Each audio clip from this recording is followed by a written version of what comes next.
बिस्मिल्लाहिर्रहमानिर्रहीम। सूरह आले इमरान के साथ मुनासबत। इस सूरत की अपने से माक़बल सूरत आले इमरान के साथ कई तरह से मुनासबत है।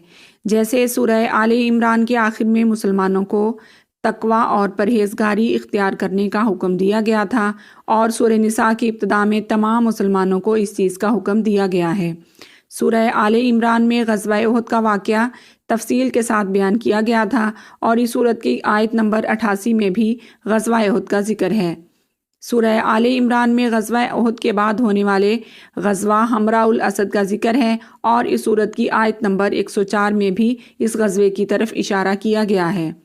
दोनों सूरतों में यहूदियों और ईसाइयों के हज़रत ईसा अलैहिस्सलातु वस्सलाम के बारे में बातिल नज़रियात का रद्द किया गया है। ऐसी मज़ीद इंफॉर्मेटिव वीडियोज़ के लिए चैनल को सब्सक्राइब करें। जज़ाकल्लाह।